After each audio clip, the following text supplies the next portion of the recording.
ஆண்டவர் சொல்லுகிறார், நீதான் அந்த யோசுவாவின் சந்ததி. உன்னை கொண்டு ஜாதிகளையும் ஜனங்களையும் தேசங்களையும் நான் மாற்ற விரும்புகிறேன்.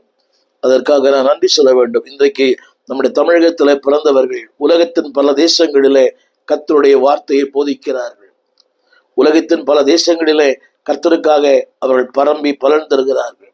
காரணம் என்னவென்றால், இது யோசுவாவின் சந்ததி. திரும்ப திரும்ப சொல்லுகிறேன், நீங்களும் நானும் யோசுவாவின் சந்ததியாய் இருக்க வேண்டும் என்று கர்த்தர் விரும்புகிறார். தேவனாகிய கர்த்தர் இந்த அடிமைத்தனத்துக்கு 1900 ஆண்டுகள் அடிமைப்பட்டிருந்த எருசலேமை 1967 ஆண்டு 6 நாட்கள் யுத்தம், நல்லா கவனிக்க வேண்டும், 6 நாட்களில் யுத்தத்தை தேவன் எருசலேமை அவர் விடுவித்தார்.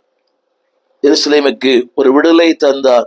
கவனியுங்கள் அன்பான தேவ பிள்ளையே, இப்பொழுது ஒரு காலத்துல அது புறஜாதியார் தேசமா இருந்தது, இன்றைக்கு தேவனுடைய நகரமா இருக்கிறது. இது கர்த்தர் அடிக்கடி சொல்லியிருக்கிறார், நீ தேவனுடைய நகரம் என்று அழைக்கப்படுவாய். 1900 ஆண்டுகள் தேவனுடைய நகரம் அல்ல, புறஜாதியார் நகரம்.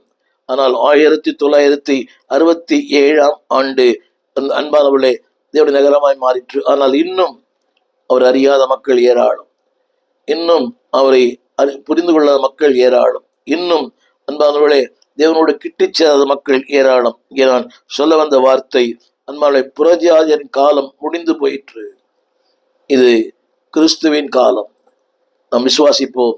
இந்த நம்ம இருக்கிற தேசத்திலே அன்பானவர்களே தேவன் உங்களையும் என்னையும் அன்பானவர்களே அவர் பக்கம் இழுத்த நோக்கமே அதுதான். இன்றைக்கு பாருங்களேன், முந்தின காலங்களை விட இந்த காலங்களிலே பிற மார்க்கத்திலிருந்து தேவன் அநேகரை சந்திக்கிறார். பிற மார்க்கத்திலிருந்து, ஆண்டு அறியாத மார்க்கத்திலிருந்து அநேகர் தேவன் சந்திக்கிறார். ஏனென்றால் அவர்களை கொண்டு ஒரு யோசுவாவின் காலத்தை கர்த்தர் உருவாக்க வேண்டும் என்று விரும்புகிறார். வாசிக்கிற கேளுங்கள், அப்போஸ்தலர் நடபடிகள் 28 25 28 வரை அந்த வார்த்தை இப்படி சொல்லப்பட்டிருக்கிறது.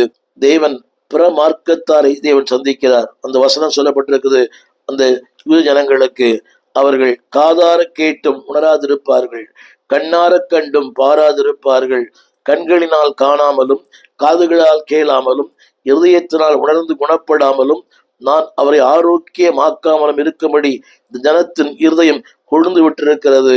காதுகளினால் மந்தமாய் கேட்டு தங்கள் கண்களினால் மூடிக்கொண்டார்கள் என்று இந்த ஜனத்திடத்திற்கு போய் சொல்லு என்பதை பரிசுத்த ஆவியானவர் ஏசாயா தீர்க்கதரிசியை கொண்டு நம்முடைய பிதாக்களுக்கு சொல்லியிருக்கிறார். 28 இந்த வார்த்தையை கோடிட்டு சொல்ல விரும்புகிறேன். ஆதலால் தேவனுடைய ரட்சிப்பு புற ஜாதியாருக்கு அனுப்பப்பட்டிருக்கிறது.